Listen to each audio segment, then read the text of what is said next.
Hello guys, so once again, welcome back to my YouTube channel. So sa video ito, ituturo ko sa inyo yung bagong APN na gamit ko ngayon. So yung APN na ito is good for YouTube, kung mahilig ka manood ng video sa YouTube. And kung mahilig ka rin maglaro ng online games like Mobile Legends, ay para sa itong video na to. So bago tayo magsimula or bago ko ipakita sa inyo yung APN na gamit ko ngayon, is punta muna tayo sa ating YouTube and mag-play tayo ng 1080p na video kung kaya ng ating internet speed. So dito, click tayo ng or search tayo ng 1080p na video. Okay, ito, click natin to. And then pili lang tayo na pwede nating i-play. So try natin to, 8K Ultra HD. So click natin. So wait lang natin matapos yung ads na nag-pop up. Okay. Wait lang natin matapos. So ayan, tapos na. So kung mapapansin nyo, yung ating 8K Ultra HD is nag-play agad ng mabilis. So hindi siya nag-loading. And also kahit i-forward natin, ayan, hindi siya naglo-loading. And also napakalinaw. Ayan. So tingnan natin yung ating quality ng video. So punta tayo sa quality. And then dito, kung mapapansin nyo, yung quality ng video ko is, yung auto niya is 1440p. So napakahalimaw talaga ng APN na to. So try naman natin i-adjust to sa pinakamataas. Okay, so kung mapapansin nyo dito guys, kadalasan yung ating video quality is nasa 1080p lang. So ngayon gamit tong APN na to is abot na siya sa 2160p. So click natin yung 2160p. Okay, so try natin kung maglo-loading. So check natin kung na-change na nga ba. Okay, check natin. So kung mapapansin nyo, yung quality ng video natin is nasa 2160p na. So try naman nating i-forward to. Okay, kung magbabago. Ayan, wait lang natin guys.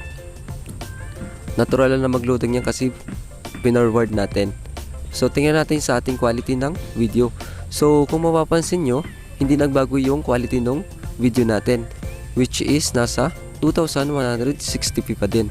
And then check naman natin yung ating internet speed connection dito sa taas, dito sa status bar. Ayan, doon. So kung mapapansin nyo, naglalaro sa 1.2 2.0 MB per second. So talagang napakabilis nito guys. Kahit manood ka ng movie, para kang nasa Netflix nito guys.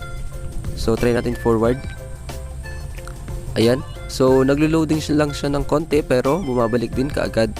So ngayon, ipapakita ko na sa inyo yung ating APN. So punta tayo sa ating settings. And then dito sa settings, punta tayo sa ating SIM cards and mobile networks. Ayan.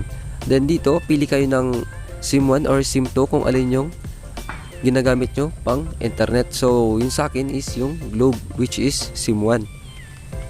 Okay. And then dito, punta tayo sa access point. Click natin access point.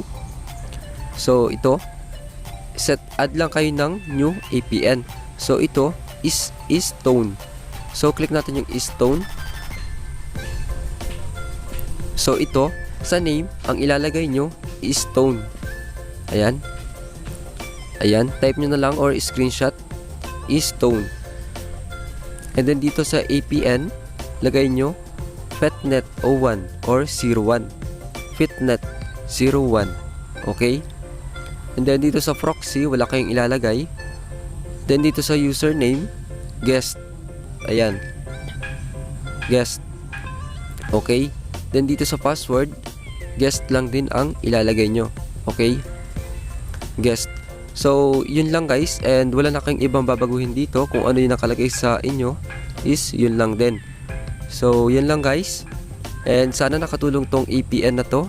So, try nyo to sa network nyo. Try nyo tong ilagay sa access point nyo.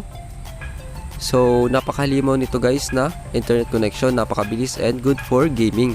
So yun lang guys for today's video and maraming salamat sa panonood. Sana nagustuhan nyo tong video na to and huwag nyo kalimutang mag-subscribe sa aking YouTube channel and Pakihit naman yung like para or yung notification bell para updated kayo sa mga susunod ko pang tutorial. So maraming salamat.